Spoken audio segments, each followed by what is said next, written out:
Welcome to What Is It About the Weather? I'm your host, Mark Jelonic, and this is the weekly podcast where we explore all things weather intertwined, weather impacting, weather influencing, whatever way you want to look at it.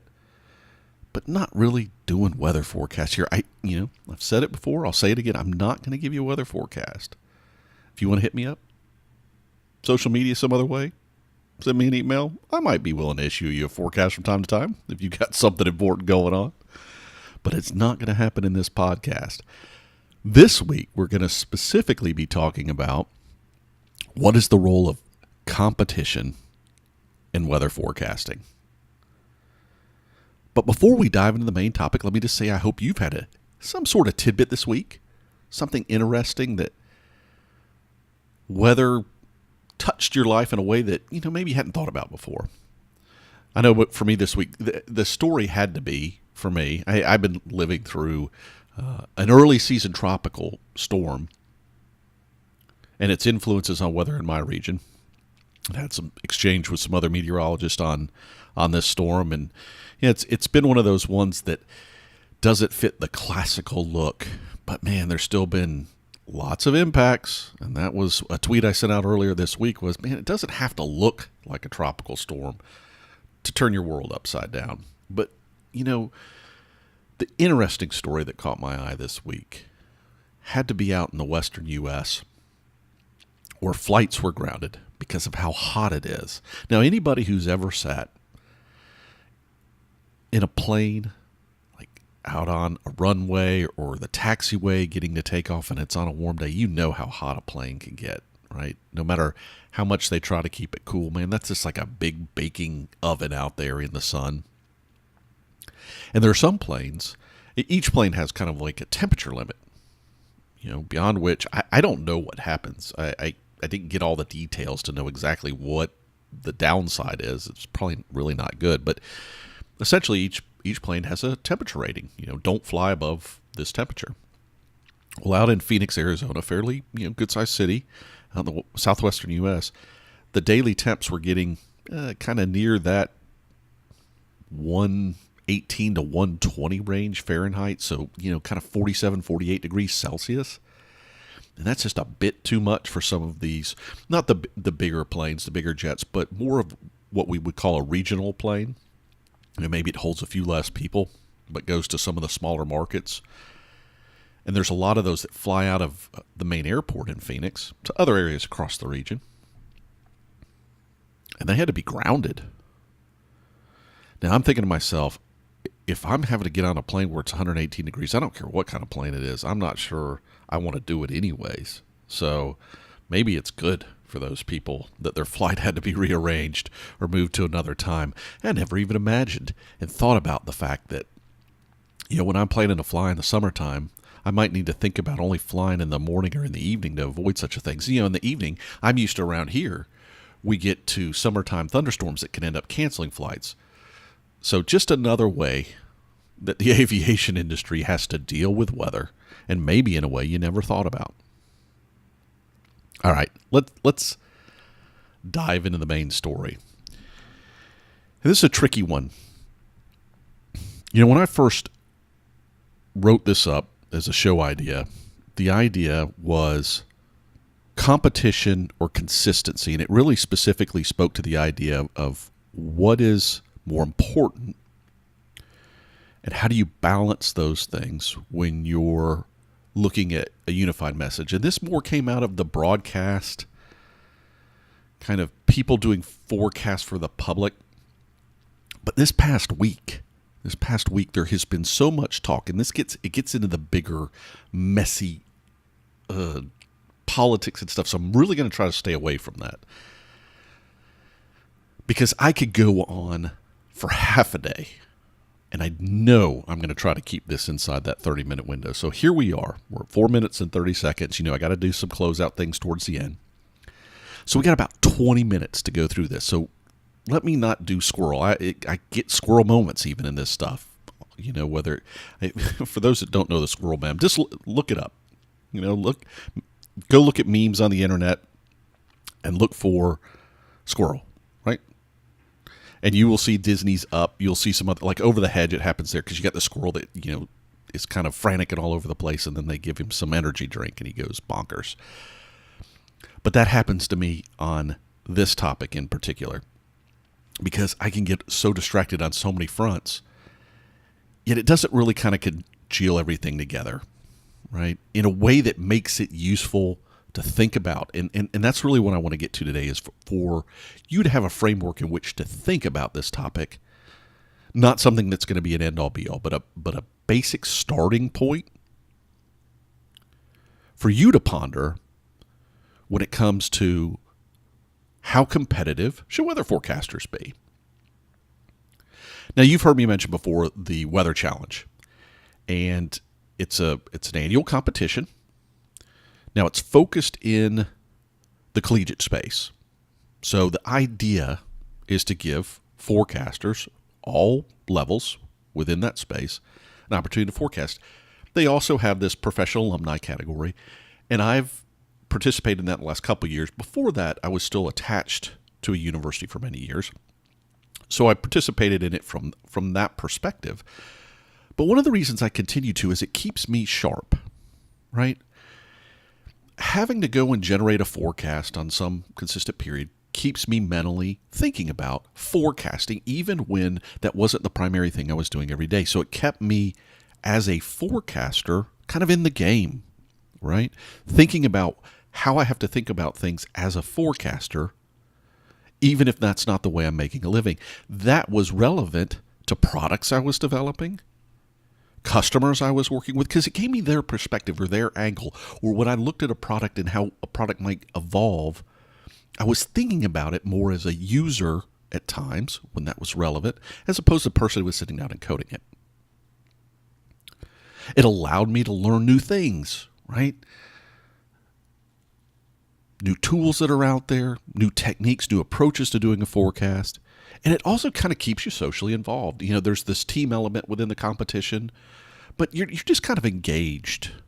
And I think those are all good things. Now, certainly there are cons even in this competition. You know, people will start forecasting. They think there's no way to win. They become disinterested. Now, that particular competition's done this good thing. They set up these categories, right? There's, the freshman, sophomore category, junior, senior, grad students, and then, like professional or the faculty level things. Now they all compete together, but they also compete individually, and this allows people that maybe are not part of the more experienced group to still succeed. And as I mentioned last year, even somebody from that freshman, sophomore group for the first time won the overall competition.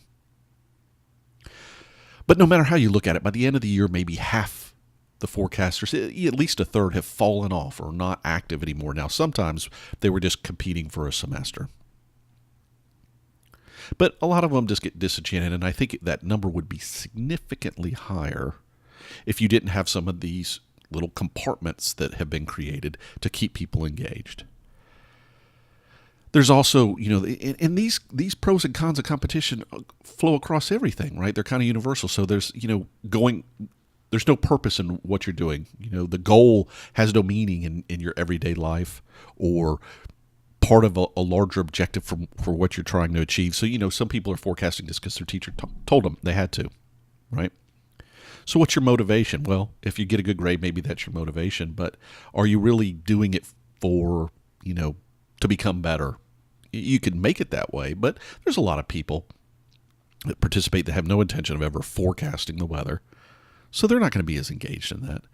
And then, of course, there's the winning at all cost problem. And there have been accusations against institutions and individuals for cheating, right? And this happens in competition all the time. And it's no different here. So all those pros and cons exist even within this thing. Now, when I think back to my competition and I look at how it shaped my life, I guess I look at what were the positive things I learned at it. In competition, I grew up in a family with older brothers.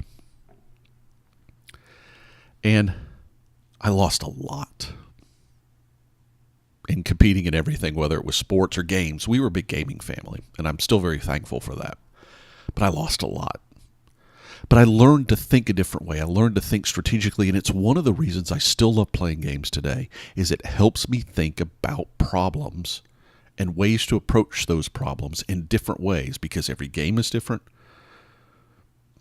The rules are different. The approach is different. So it allows me to take a strategy and an idea and apply it in different situations in different ways. And that has helped me with how I've gone about my career and how I apply different approaches to different situations. There's also, like a lot of kids, I was competitive in sports. The two sports I played the most as a kid were soccer and basketball. And I was not one of those people that ended up on the good teams, generally speaking. And it took years before, late in my kind of youth career, I had success in both of those sports. It really was late. It was, as I approached high school, or in the early years of high school, that I was involved in teams that went on to win what I would call a meaningful tournament or trophy. So I was on a soccer team that won a state tournament. And we were definitely in that David and Goliath thing, because, we were at that age where, some people have gone through puberty and they had these big growth spurts and everything else. We were playing one of those teams, and we were definitely the smaller guys, but we won. We applied our approach, our strategy, our techniques, and we overcame their strength to win this game. And I had the same thing in basketball. Again, it wasn't until I got kind of lumped together with a certain group towards the end. In both of these cases, it were teams that I had not played with before. And the circumstances I ended up there were just, kind of out of the blue things that led to each event. But in both cases, I won. Now, this is not to say I didn't have successes earlier, but a lot of times I still remember, you get these stars or different things as a kid. I remember getting a star from a coach after what I thought was one of my worst games ever. And, his comment was, we would have lost a lot worse had it not been for what Mark did here. And, sometimes you at least feel a little better about a bad situation. And that was one of those teams that we were horrible. And that happens. But what you learn in that is you're not going to excel in everything. There are a lot of things I do that I'm just not good at. I can be good at, or, proficient at. There's some things you're going to be good at, and then there's some things for every person that you're going to excel at. And what I like about competition is it usually helps you find where your strengths are. But at the same time, it also teaches you the importance of a role you're going to play in a team, whether that's at a place you work, whether that's in a family unit, whatever it might be, a role that you're going to play, where it's important for you to be that supporting individual that does what they do well, even though that's not the focus of the event at hand, or the task at hand, or the environment at that particular moment. So I do think all these things are relevant and useful. Now, that gets us to modern day. Recently, and one of the reasons this has been on my mind even more so recently, I mentioned this collegiate weather challenge thing, but it's not really focused on the professional meteorologist, and there's a variety of reasons. They don't want to make it about the professionals competing. But the other challenge with it is professional meteorologists are usually very busy, and so taking time out of their day, once a day, 4 times a week, to do this other challenge may not be realistic. So I've worked with a couple of meteorologists, and we're doing a thing kind of like fantasy football, except we're doing it for weather. Because we do still love to compete. We're busy, but we like to test our skills. We like to go up against one another. And I worked hard with the structure of this thing to level the playing field. So I picked locations that we're forecasting for that most of us wouldn't forecast for normally. And the idea being that focuses all to go back to our core tools that we use, our core knowledge that we have, and to try to develop these forecasts. Yet it put nobody, because, we work across industries, different segments of the weather enterprise. And the whole idea was I wanted to make it a competition everybody could enjoy being a part of and that challenged us all in our own ways. But, of course, it's still missing things. This is a kind of a first iteration. It doesn't have that team influence, and I think that's something that would be useful. Right? There are elements that the competition needs to evolve as itself if we continue to do it after this first time. But I can already see ways that it should change, but that's a good thing, right? It helps that we're improving. Not only are we improving it as individuals, but the environment in which we're competing needs to evolve and improve. And this, gets into things like modern day sports when they talk about the new video referees and, well, it takes so-and-so out of the game. Well, if you've ever had, a key goal disallowed or, key point disallowed because of a mistake that a referee made, not intentional, but because they were, where they were positioned or whatever else, they made an incorrect call. Yeah, you're loving it if you're the team that doesn't become victim to that goal or that point, but, you feel like you did your best and it was taken away from you. And so the video, if done right, I think plays a role. We've evolved. That environment needs to evolve too. So where does all this leave us? So it's clear. Meteorologists, just like anybody else, like to compete. Now, as I said, where this started it was very focused on individual meteorologists in this idea of where do we compete versus where is it more important to make sure lives are saved and there's a unified message. And this really gets back to this whole idea, and it's very focused in a segment of meteorology that most of you, my listeners, will be familiar with. And that's kind of why it started here. Because it's apparent in the way forecasts are presented to us. And I had cases just yesterday. We had tornado warnings in our area. And I don't often watch primetime television. I happened to be in front of a TV as some of this stuff was going through. And it was interrupted. It was a show I actually wanted to watch, and it was interrupted because of a tornado warning. And the person kind of went through it in the commercial break, which I thought was it was convenient. But I was a little thrown off by the whole forecast. I was having trouble following it. I still don't quite understand aspects of it that I was watching. I was like, wow, that was a bit weird. Because it was clear the forecaster was trying to balance what would be called the unified message, which is we have a tornado here, with his perception that there really wasn't a tornado. We have these things called radar-induced tornado warnings, where the radar signature indicates that there's probably some rotation, but there's a real chance that there's not a tornado and can be on the ground. However, as he finally got to, that doesn't mean there's not strong winds or potentially dangerous situations. But he danced around it a lot. So it went away, and then, of course, towards the end, it interrupted again because there were new warnings coming out. And I watched his, and then I flipped the channel to somebody that I do know in my market and watched them deliver a similar forecast. And just watching the differences between these two individuals, it was kind of hitting home, which is, here are two different forecasters that want to do the best job they can. They are competitive. The stations are competitive. Well, make no bones about it that these television stations are in the business to make money. And I've had other things come up lately. But end of day, these individual forecasters also want to do the best job they can, right? And want to be known as the best meteorologist around. We'd all love that honor. But they're also trying to convey this message consistently. And, it wasn't consistent. Yes, the idea of a tornado warning was out there. But it was also in an area that wasn't a high population zone in the immediate portion of the market. And I flipped to another station. All they were doing was running the standard things you see on the bottom of the crawler and that sort of thing. So this has been a big debate too. How do we treat the populations consistently, even when it's a concern that maybe not in a highly populated area? How do we make sure that we're telling people the same thing? Yet how do we allow for this individuality and for one forecaster to want to demonstrate their knowledge and their expertise? So the reality is, I think when it comes to saving lives,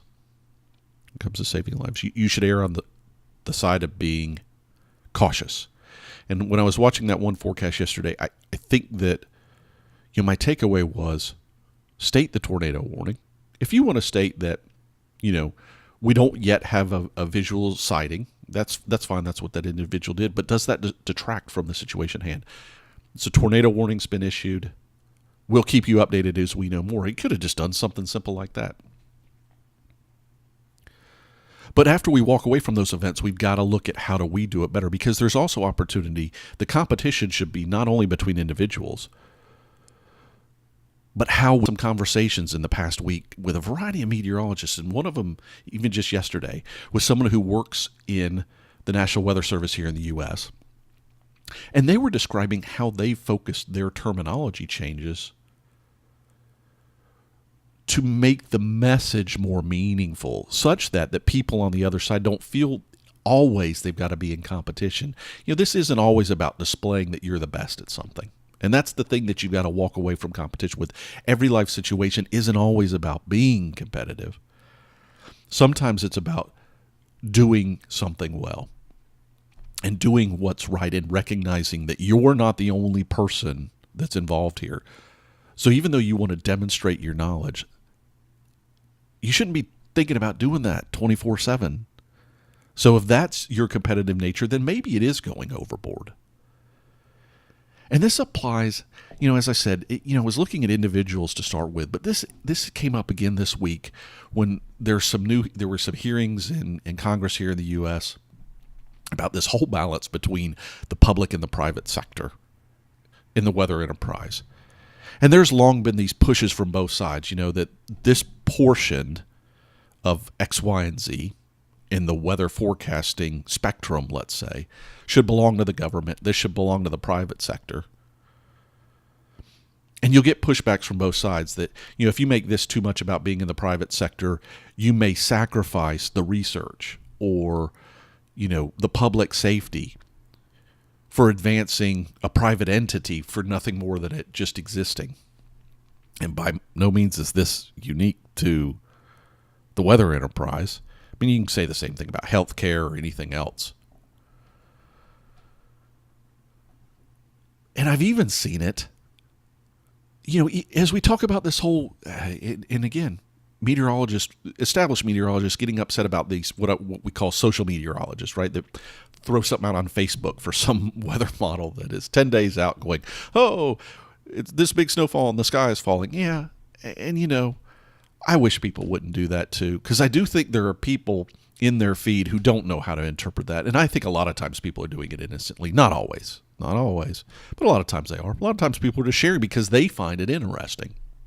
That's what social media is about, right? Well, we're learning there are real problems with that.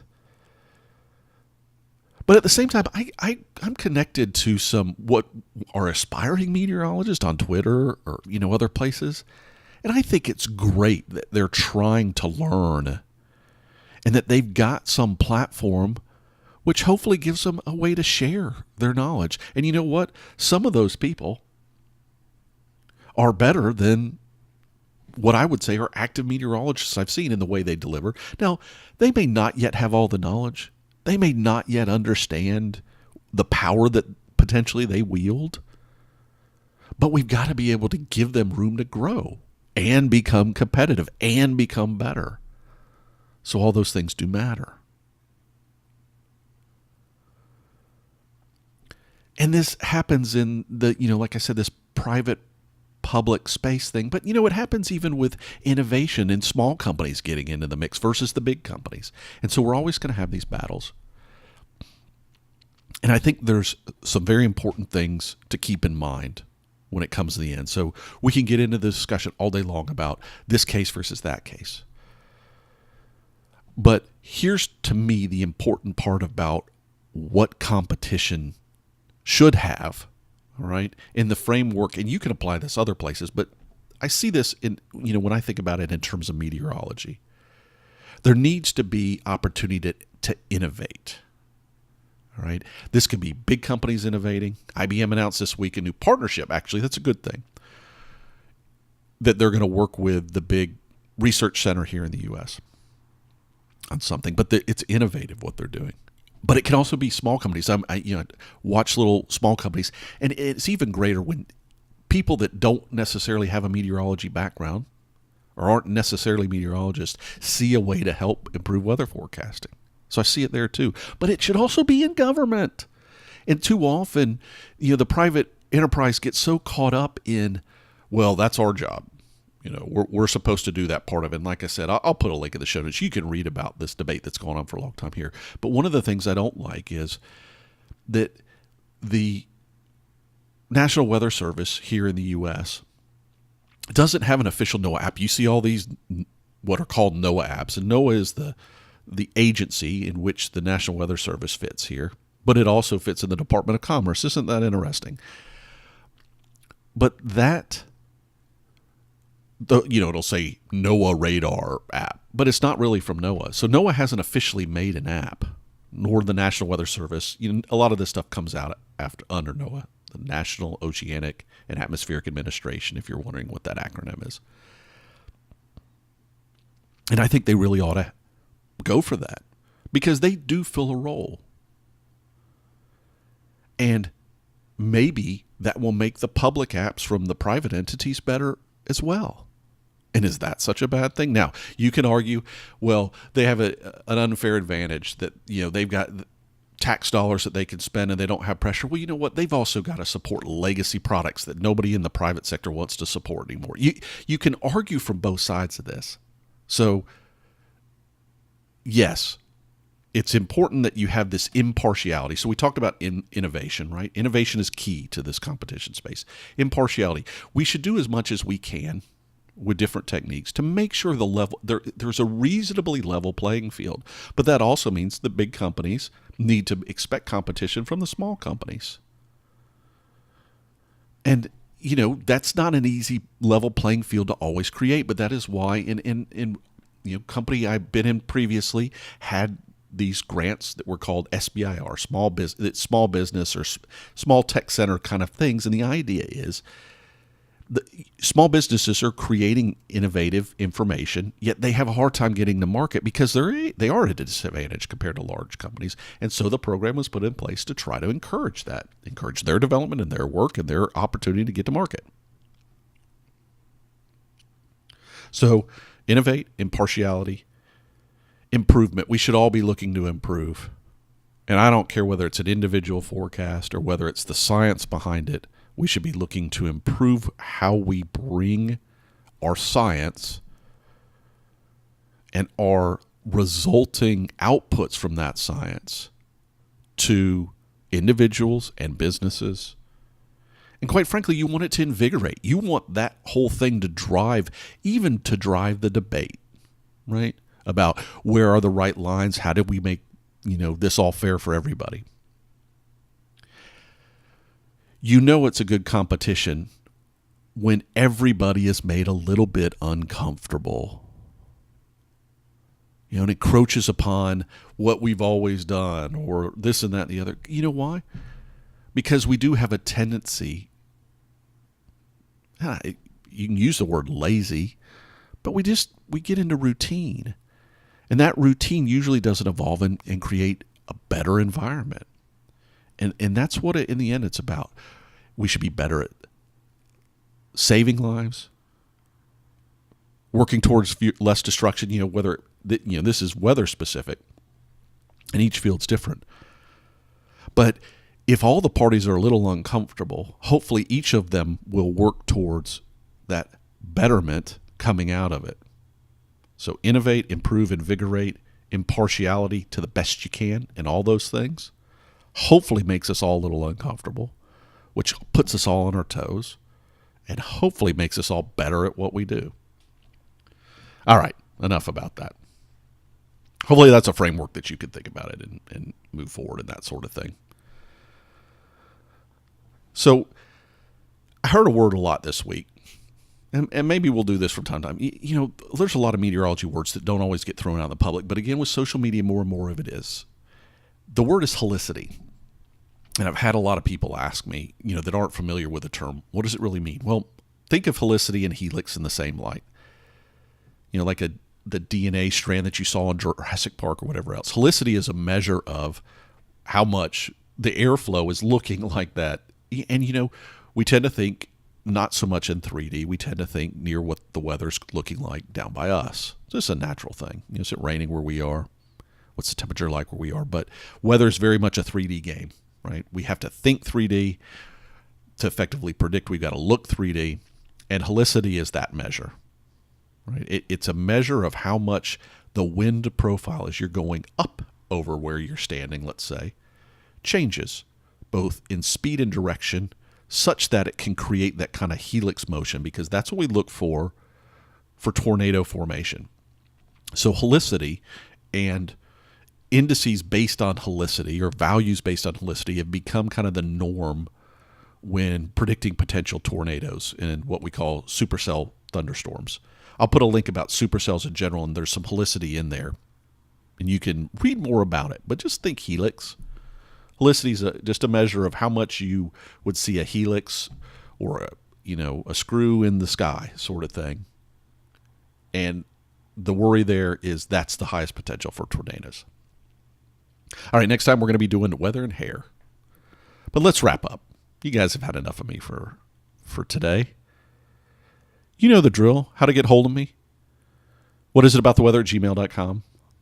Or go to whatisitabouttheweather.com/contact. There's a form there you can use. And I'm pretty sure I have the email listed there. Either way is fine.